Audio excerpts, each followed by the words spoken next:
Francia, 1917. Uno de los momentos más crueles de la Primera Guerra Mundial. El Abril Sangriento. Se libraba una batalla de consecuencias catastróficas para conseguir el control aéreo. Un hombre acecha a su presa sobrevolando la campiña francesa. El piloto ni siquiera sabe que está ahí. Con una máquina diseñada para abatir los aviones aliados.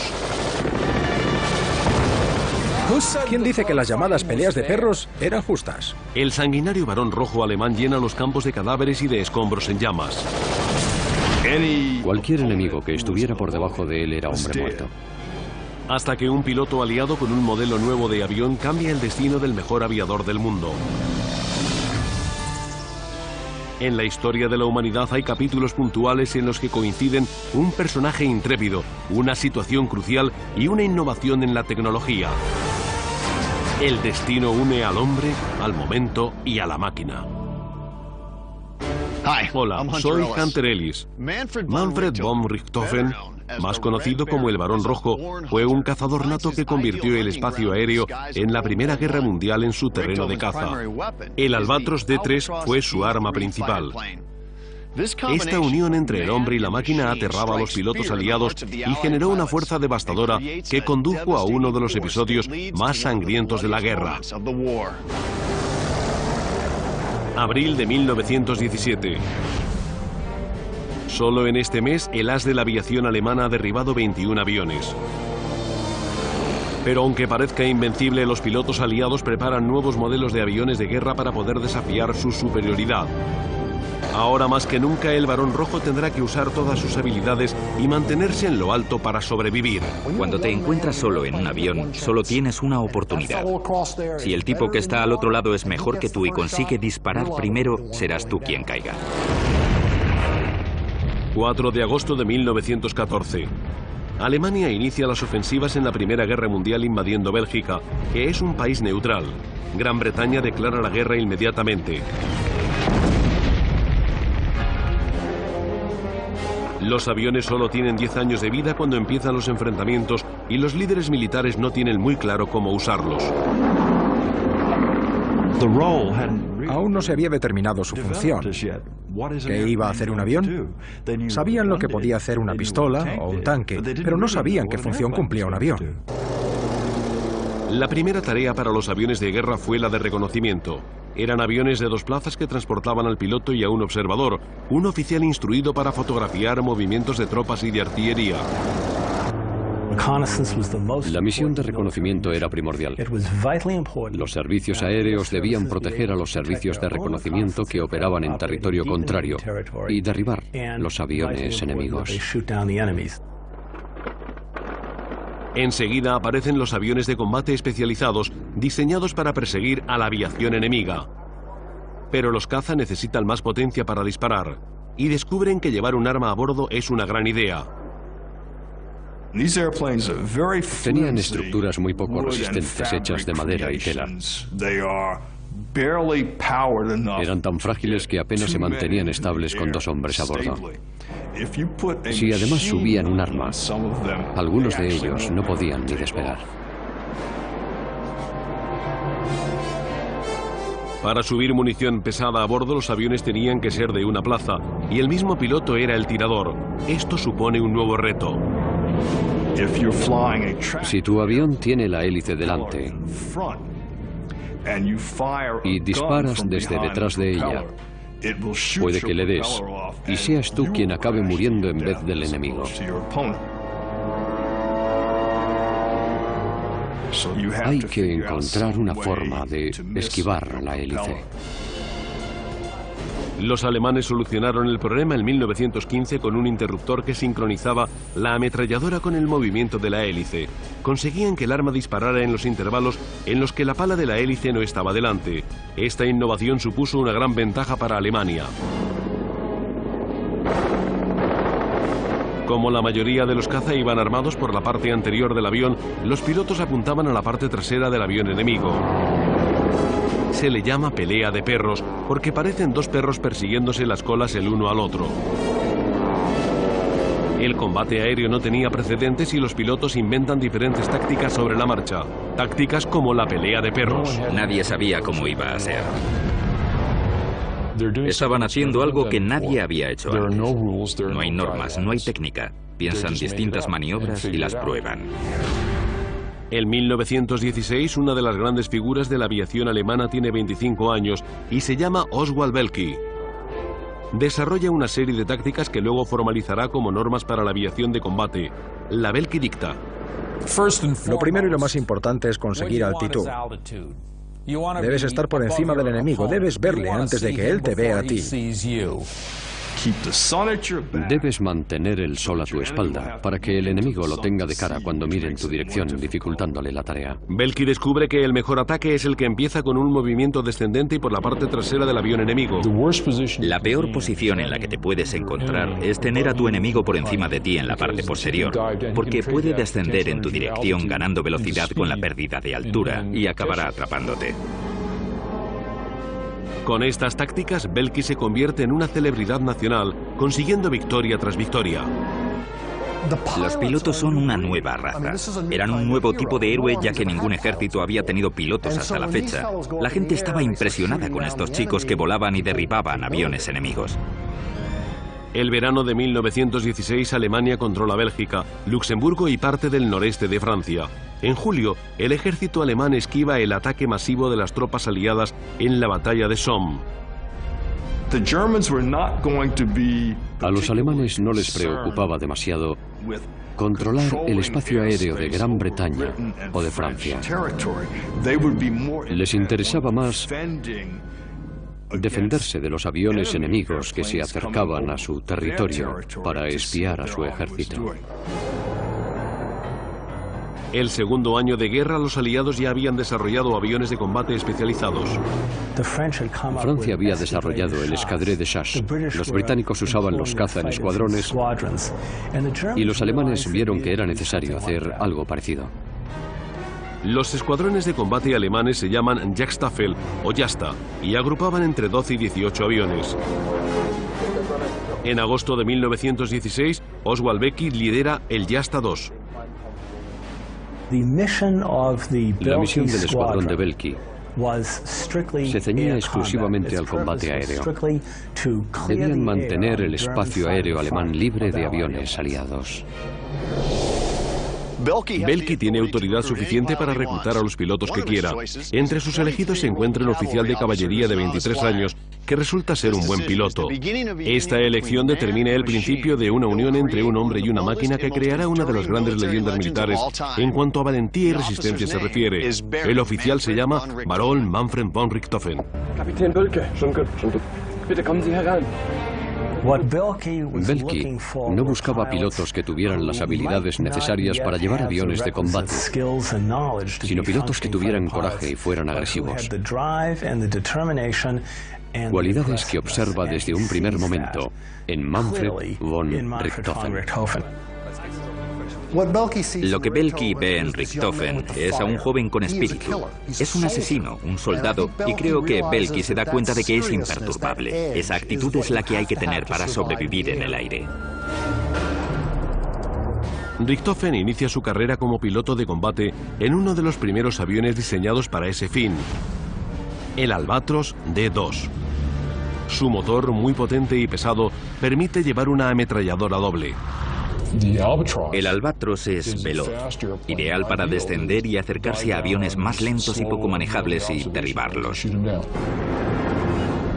Richthofen destaca durante las instrucciones de Boelcke y el 17 de septiembre de 1916 derriba el primer avión enemigo.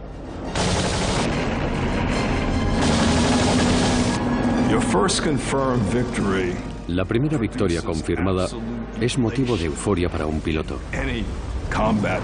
Hay que tener presente que la mayoría de los pilotos conseguían abatir aviones. Richthofen inicia la tradición de encargar una copa de plata para cada victoria, con la fecha y todos los detalles grabados en ella. Pronto se convertirá en el héroe del escuadrón. Otros pilotos eran mejores que Richthofen realizando acrobacias. Otros eran mejores disparando o mejores que él como pilotos. Pero él era el mejor con el caza. Y eso no requería unas habilidades concretas, sino una forma de pensar, una actitud. Él volaba para abatir al enemigo.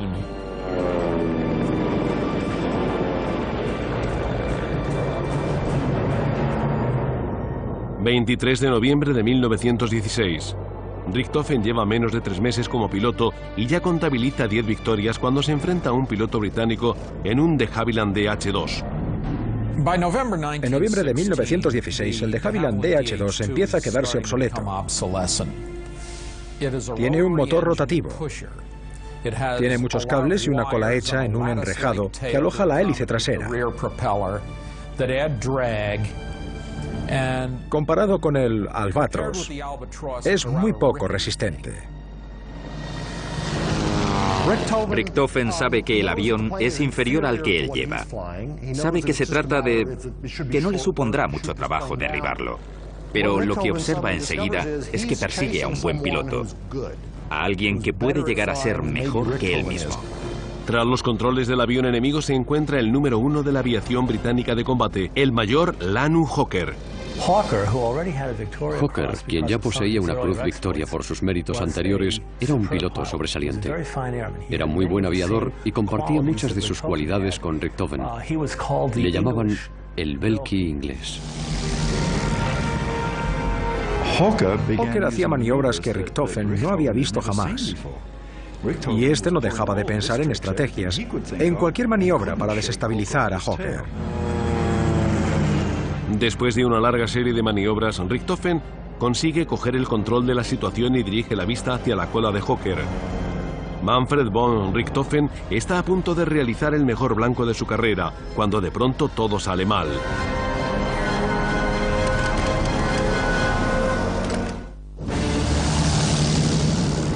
...23 de noviembre de 1916... Después de una larga pelea de perros... Manfred von Richthofen se encuentra en una buena posición para abatir al piloto de combate más prestigioso de Gran Bretaña... el mayor Lanu Hawker... pero sus 2 ametralladoras se atascan. Era algo relativamente frecuente en las ametralladoras sincronizadas que llevaban el sistema de interrupción del arma cuando las palas de la hélice se encontraban delante. El hombre es Manfred von Richthofen, el Barón Rojo. El momento, el abril sangriento de 1917, que ya se acerca. La máquina, el Albatros D3. A Hawker no le queda demasiado combustible y decide volver a casa.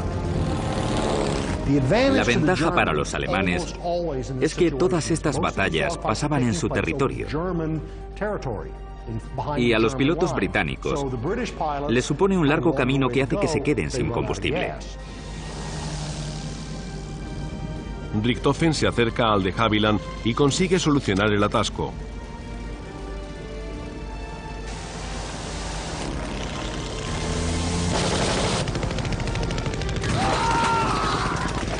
Hace que el mejor de los pilotos británicos se estrelle a 45 metros de las líneas aliadas.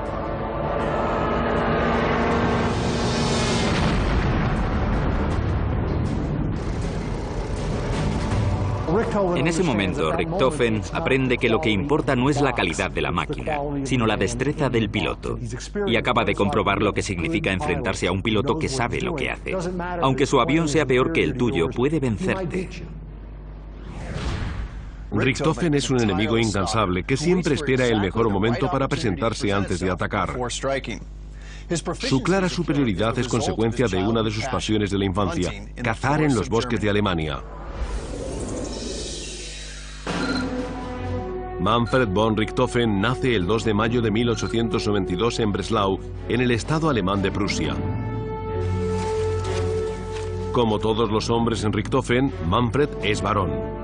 Federico el Grande, el monarca prusiano, les concedió el título nobiliario en 1741. El padre de Manfred, Albrecht, es oficial del ejército y a partir de los 11 lo ingresa en una estricta escuela militar para estudiar. Su padre tiene grandes planes para sus hijos y quiere que se conviertan en soldados. Manfred es un gran amante de la caza, como tantos otros chicos que pertenecen a este ambiente aristocrático. Enseguida aprenderá que hay una diferencia entre ser tirador y ser cazador. Su hermano, Lothar, se convertirá en el tirador. Richthofen es mucho más delicado. Le encanta acechar a la presa. Y si la presa es inteligente y astuta, mucho mejor. Richthofen también es un buen jinete. En 1914, al principio de la Primera Guerra Mundial, entra en la caballería como oficial. Pero en un campo de batalla dominado por las ametralladoras, la caballería es totalmente inútil y queda relegado a suplente. Ser oficial de caballería fue muy frustrante. Tenía una personalidad muy agresiva. En una carta dirigida al emperador le decía: no me alisté en el ejército para recoger queso y huevos. Quería estar en las batallas. Le trasladan al servicio de aviación, donde comienza su carrera como observador en un avión de reconocimiento. Estaba deprimido porque odiaba las tareas de reconocimiento.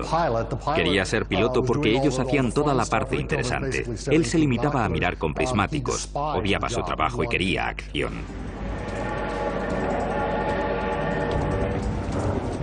En octubre de 1915, un encuentro casual cambiará el rumbo de su vida. Conoce al gran Oswald Belky en el vagón-restaurante de un tren. Richthofen miró a Belky de la misma manera que cualquier chico de hoy en día miraría a Michael Jordan. Es la estrella a la que todos los pilotos jóvenes como Richthofen imitan. Würden Sie uns etwas über Ihre Geschicktheit verraten, eine Lehre, der wir folgen könnten? Ich fliege nahe meiner Beute, ziele gut, und wenn ich ihn schieße, fällt er runter. Bitte, bitte, bitte. Dankeschön, Herr Kapitän. Un inspirado Richthofen empieza a recibir clases de vuelo. Muy pronto Belky lo reclutará. Además, es la clase de persona que para la mayoría de alemanes simboliza un ideal. Que un aristócrata prusiano se convierta en un líder militar. Auf Wiedersehen. En septiembre es llamado a filas en Bentincourt, Francia, al Jasta II. Leutnant Manfred von Richthofen zum Dienst bereit, mein Herr. Willkommen.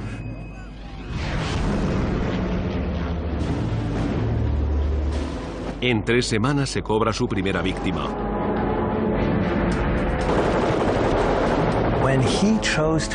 Cuando decidía cuál era el enemigo, sus habilidades para calcular la distancia, maniobrar, evaluar la situación y averiguar los movimientos del oponente eran su mejor arma. Sabía cómo sacar provecho de todo aquello.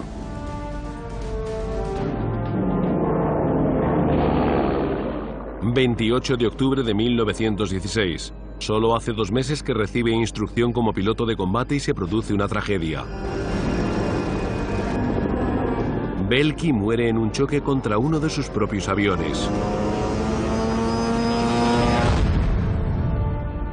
Su carrera tiene un final sin precedentes. Ha abatido 40 aviones. El escuadrón y la nación entera lloran su muerte.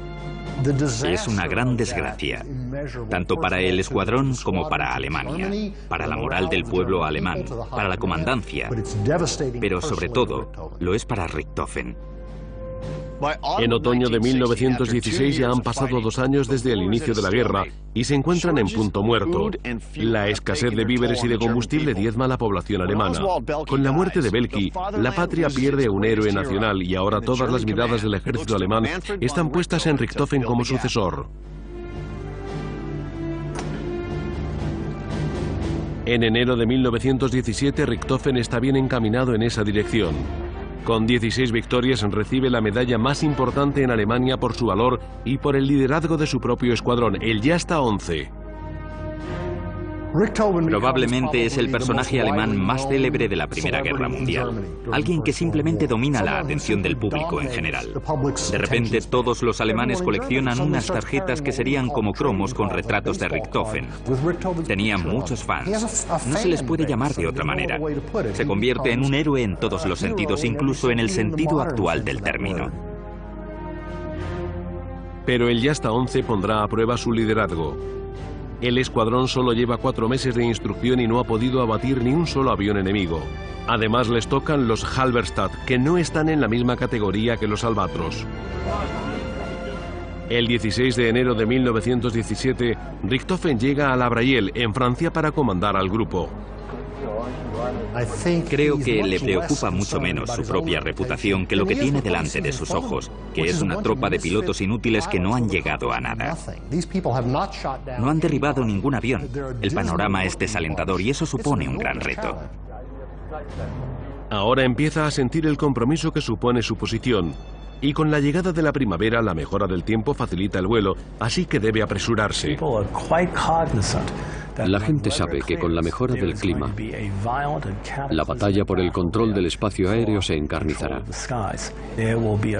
Habrá enfrentamientos entre los dos bandos y la calidad de las fuerzas de combate decidirá el ganador.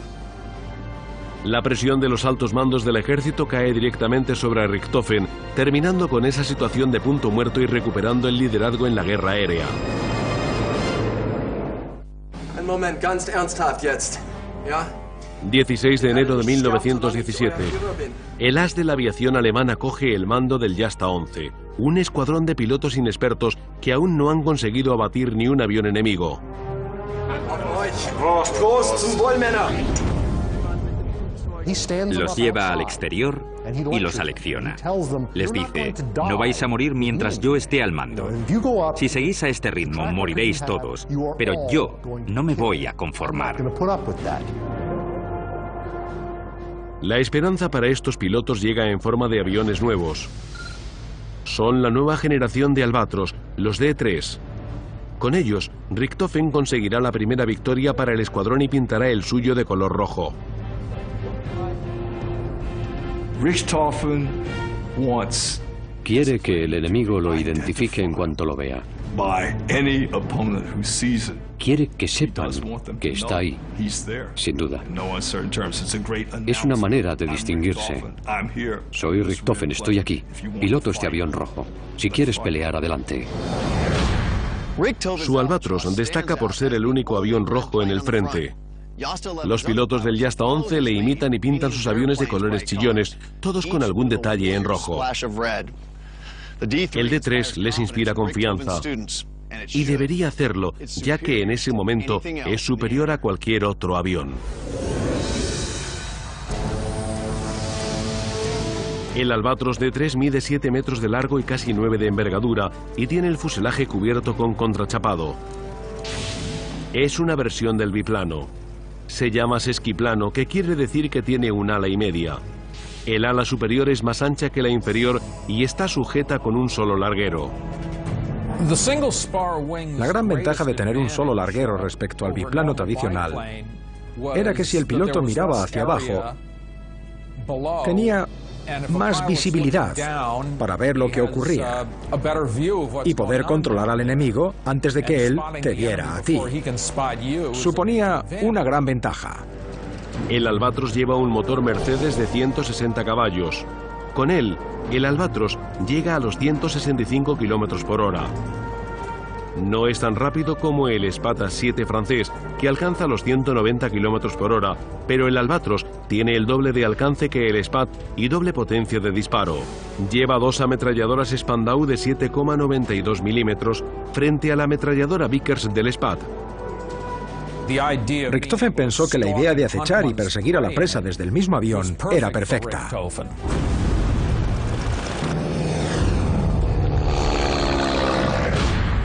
Estoy en el aeródromo All-Rheinbeck en Nueva York, que posee la más amplia colección de aviones de la Primera Guerra Mundial. Nos acompaña Chad Willy, uno de los pilotos. Él será quien nos llevará hoy. ¿Qué tal, Chad? Hola, Hunter. Encantados de tenerte con nosotros. No, gracias a vosotros. Este avión es magnífico. ¿Qué tenemos aquí? Es un Albatros D5A, muy parecido al Albatros D3 de Richthofen. ¿Puedo inspeccionar la cabina? Claro. Perfecto. Pues es bastante sencillo, bastante simple aquí dentro. No tiene el tipo de palanca que esperaba. No tiene muchos indicadores, pero eran complicados a su manera.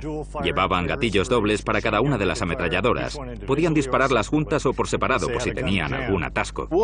Y veremos las tácticas desarrolladas por Richthofen con las que se hizo tan conocido. Por supuesto. Usaré algunas de sus técnicas, como la velocidad y el descenso para acercarme a ti. Te mantendré en la mira unos 3 segundos y luego intentaré derribarte. Perfecto, estoy acostumbrado, así que vamos a ver cómo sale hoy. Tengo muchas ganas, empieza la batalla.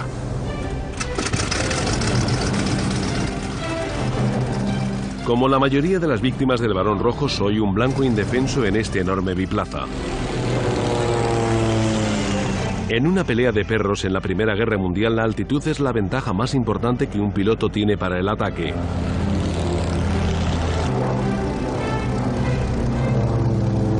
El avión que se encuentra más arriba puede escoger el momento del ataque y ganar velocidad en el descenso para dar en el blanco.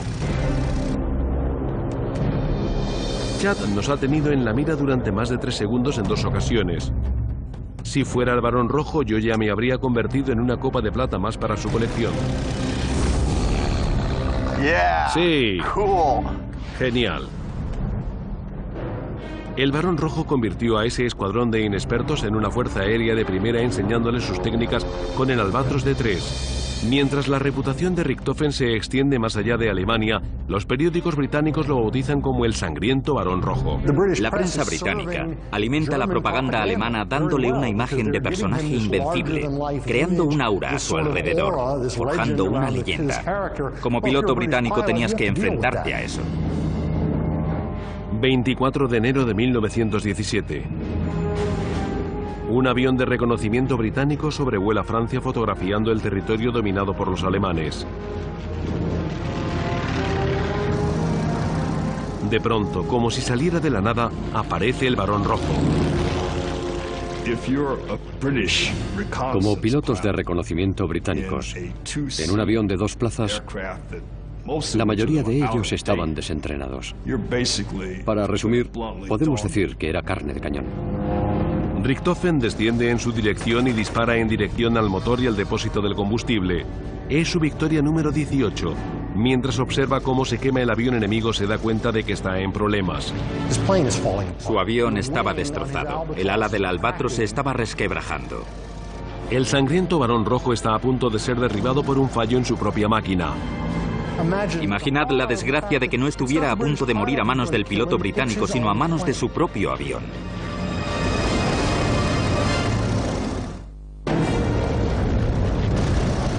...24 de enero de 1917... Manfred von Richthofen acaba de abatir un avión de reconocimiento británico cuando su propio avión le pone en una situación crítica. El ala inferior está a punto de agrietarse. Su primera reacción, como la de la mayoría de pilotos que vivían una situación similar, fue asustarse. Tenía un avión que parecía ser de los mejores del mundo, pero que tenía un fallo.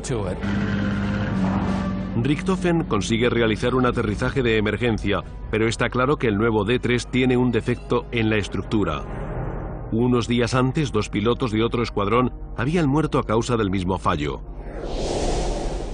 En ese momento, tanto Richthofen como su Albatros tienen un efecto intimidatorio enorme en sus enemigos, pero si alguien filtra la información del defecto del ala, su fama y la de su máquina pueden quedar resentidas. La comandancia tiene que encontrar la base del problema y solucionarlo de inmediato.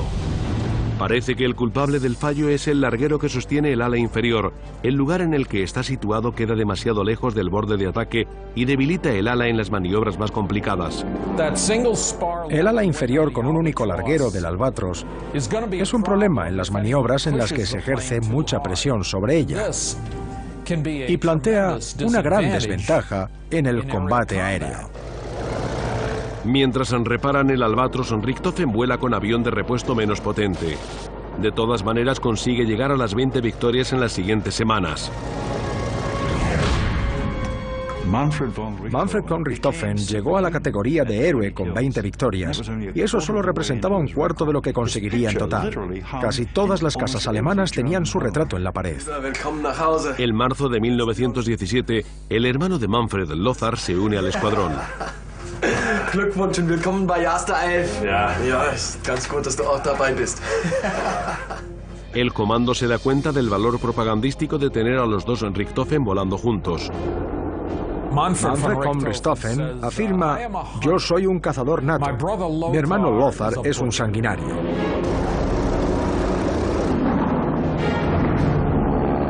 Se refería al hecho de que su hermano cargaba directamente sin dar respiro, tirando contra cualquier objetivo.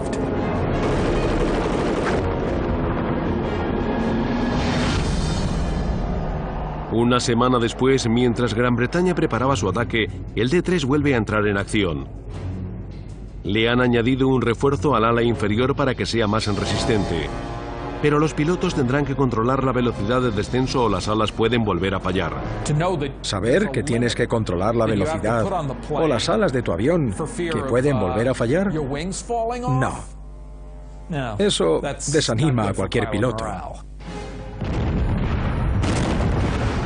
9 de abril de 1917. Gran Bretaña inicia la esperada ofensiva de Arras con un bombardeo masivo con el que recuperan más de 6 kilómetros del territorio ocupado por los alemanes. Los británicos tienen la sensación de que si hacen suficiente presión pueden ganarles unas cuantas posiciones a los alemanes. Para Alemania, abril es un mes decisivo. Deben controlar el espacio aéreo en abril, porque los servicios de inteligencia estiman que los aliados introducirán nuevos aviones en el plazo de un mes. Durante ese mes no habrá tranquilidad en el frente occidental, ni más allá del frente occidental. Para contrarrestar la ofensiva británica, el Jasta 11 envía patrullas constantes desde su base francesa en La Brayelle. Richthofen manda hasta 4 patrullas aéreas diarias que cubren un área de 64 kilómetros cuadrados. El 13 de abril supera el récord de Oswald Belky al conseguir su victoria número 41. Seguro que Richthofen sentía que, de algún modo, había honrado la memoria de Belky. Como el alumno había aprendido del maestro, ahora debía superarlo.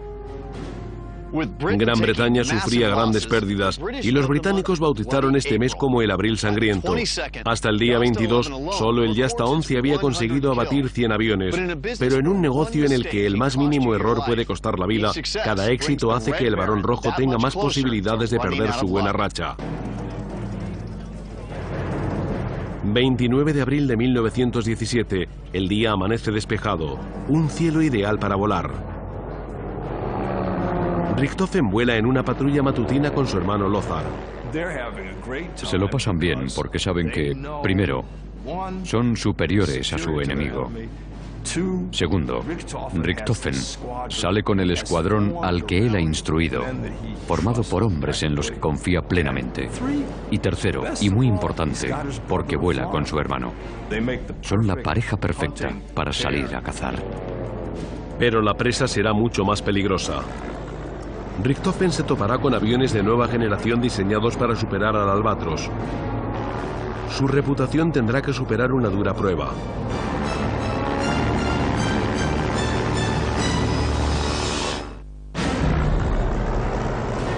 El 29 de abril de 1917, Manfred von Richthofen y su hermano Lothar patrullan el espacio aéreo del territorio francés ocupado por los alemanes. Poco después ven 3 aviones de combate franceses SPAT-7 pilotados por británicos. Aunque el SPAT-7 es un avión muy resistente, Richthofen dispara directamente a las alas, logrando arrancarlas, lo que nos da una idea de su puntería.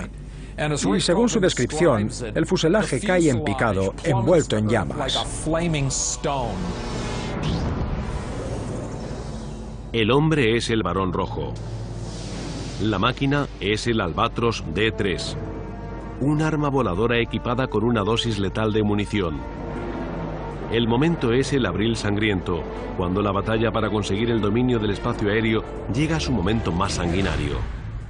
Contra todo pronóstico, Manfred von Richthofen llega a las 49 victorias.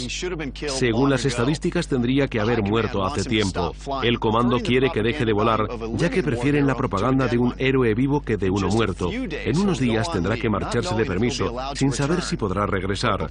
Pero antes de retirarse quiere dejar el listón en 50 victorias. Mientras Manfred y su hermano vuelven al aeródromo, su padre, Albert von Richthofen, llega de visita.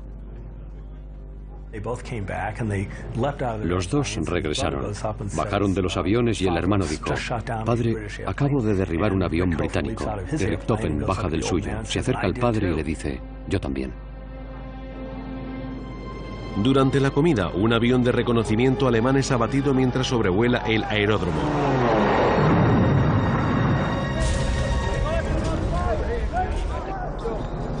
El ambiente jovial se convierte en consternación cuando los médicos se llevan al cadáver. En ese momento, Manfred se da cuenta de que su padre está preocupado, pensando que cualquiera de ellos puede morir en esta guerra, incluso sus hijos. Esa misma tarde, Richthofen sale con el avión y encuentra un avión británico de reconocimiento que no va acompañado de avión escolta. Es un blanco fácil. No es una batalla justa e igualada, pero ese no es el objetivo de la Primera Guerra Mundial. No hablamos de caballerosidad o de justicia. El objetivo es encontrar a tu enemigo en una posición de desventaja y coserlo a tiros para matarlo. Después de haber usado unos 300 cartuchos, la ametralladora de Manfred alcanza el ansiado triunfo número 50. Unas horas más tarde, otro avión británico será abatido por las ametralladoras de los Richthofen. Los hermanos han conseguido 5 victorias más en un solo día. Pero todos los aviones abatidos eran inferiores al Albatros. Justo en este momento, en abril de 1917, el desarrollo del Albatros está en pleno apogeo. Su poder como avión de combate ha tocado techo, pero esta situación puede cambiar antes de lo que esperan. Entonces, Richthofen observa una flota de triplanos Sopwith británicos que vuelan por encima de ellos. Los pilotos alemanes habían sido advertidos de que se había diseñado un avión nuevo que superaría con creces las características del Albatros. Los triplanos Sopwith son aviones majestuosos, facilitan las maniobras y llevan armas potentes. Son enemigos imponentes para el Albatros D3. Por primera vez el Albatros de Richthofen, sobre todo con sus frágiles alas, está en clara desventaja en la batalla. Enseguida se dará cuenta de que el Sopwith facilita mucho más las maniobras, es más rápido, es mucho más fácil de controlar, pero acepta el reto. Los triplanos se encuentran por encima de ellos en una posición ideal para el ataque. Cuando los triplanos descienden, los Albatros saben que se acercan y girarán para encontrárselos. Richthofen y sus compañeros están preparados para tratar con los británicos. El Barón Rojo inicia el ataque abriendo fuego. El triplano lo esquiva descendiendo rápidamente a un nivel más bajo que el Albatros. Ha sido un gran error porque acaba cediéndole a Richthofen cierta ventaja. Con un triplano hay que mantener la altitud.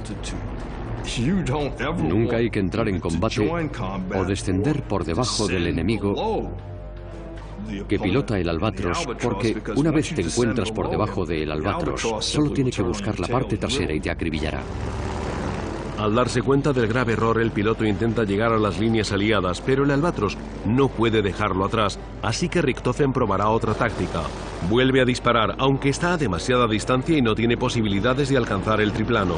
El piloto del Sopwith intenta escapar, pero la maniobra le hace perder tiempo y resulta ser una gran equivocación. Richthofen mantiene el avión en línea recta, consiguiendo ganar velocidad. Llega a unos 45 metros del avión. Lo suficientemente cerca como para oír el ruido del depósito del combustible en el momento en que sus balas lo destrozan. Es su victoria número 52 y con esta la cuarta del día, con la que logra su mejor cifra en una sola jornada. Aun con todas esas desventajas, Richthofen sale victorioso. Consigue derribar el avión británico y además, y no creo que sea una sorpresa para él, constata que lo más importante no es la máquina, sino el hombre que la pilota. En abril de 1917 los británicos llegan a su peor momento en la guerra aérea. En 4 semanas pierden 1/3 de sus hombres, más de 900 y 150 aviones. El Yasta 11 suma 89 de esas victorias, más de la mitad de las pérdidas del bando británico. Los altos mandos del Royal Flying Corps estaban muy preocupados por esas pérdidas y sabían que su flota de aviones era inferior. Por eso hacían todo lo posible por introducir aviones nuevos y mejores para dárselos a sus pilotos y por ponerse en primera posición. Los alemanes también sufren pérdidas, 159 hombres y 77 aviones. Aunque en general el abril sangriento resultó el triunfo de Alemania, también será la última vez que dominen el cielo en la Primera Guerra Mundial. Este mes significará el principio del fin para el Albatros. Mientras la producción británica llega a su periodo álgido, los aliados consiguen construir más aviones que lo igualan y lo superan. Es entonces cuando los alemanes se dan cuenta de su posición desaventajada con respecto a la clara ventaja que habían tenido durante la primera mitad de la Primera Guerra Mundial. Para Manfred von Richthofen, el abril sangriento supone la cima de su carrera. Solo en ese mes derriba 21 aviones. Pero 2 meses más tarde su suerte cambiará mientras ataca a un avión de reconocimiento que tenía que ser un blanco fácil. El observador empieza a dispararle a lo loco sin tener en cuenta que está a demasiada distancia, mientras Richthofen se ríe pensando, sí, he vivido esta situación 1000 veces. Entonces, una de las balas le llega a la cabeza. Fue mala suerte. Nunca se recuperará por completo de la herida, pero sigue volando y acumulando triunfos. En septiembre de 1917, su viejo Albatros será reemplazado por un triplano Fokker DR-1. Este caza pequeño y manejable es un buen oponente a los modernos aviones de los aliados. El Albatros era su avión principal, su corcel, hasta que llegó a las 60 victorias. En ese momento empieza a volar con el Fokker DR-1, el avión por el que se hizo más conocido, pero en el que pasó menos tiempo. 21 de abril de 1918, Richthofen sale a patrullar con su triplano Fokker y olvida las tácticas que le han ayudado a mantenerse vivo y a acumular victorias durante tanto tiempo.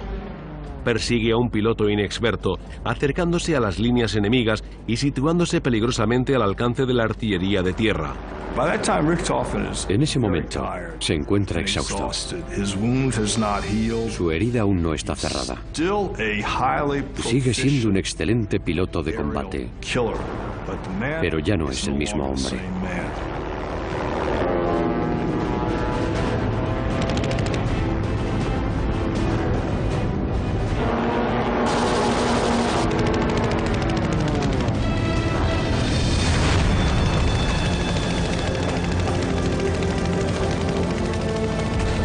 El mejor de los aviadores es abatido y muere a causa de una bala que le atraviesa el pecho.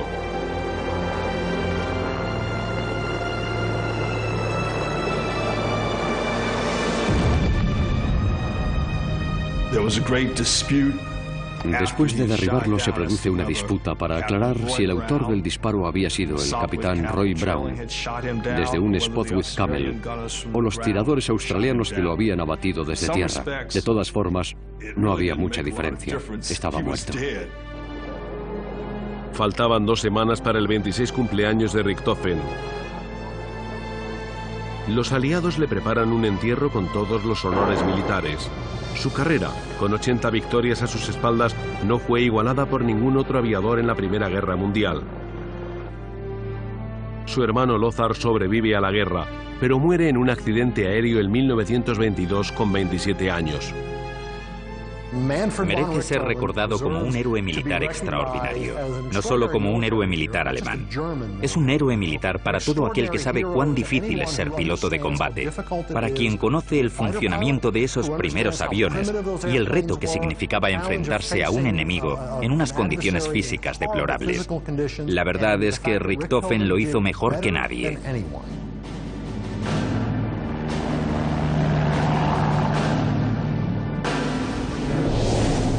Manfred von Richthofen y el Albatros aparecen como una combinación de dos elementos poco comunes, un gran talento y la tecnología más refinada. Durante el sanguinario mes de abril de 1917, el hombre y la máquina unen sus fuerzas para darle a Alemania cierta esperanza de conseguir la victoria. También supone otro ejemplo más de la resistencia del factor M3, una fortaleza que seguiremos explorando en El hombre, el momento y la máquina.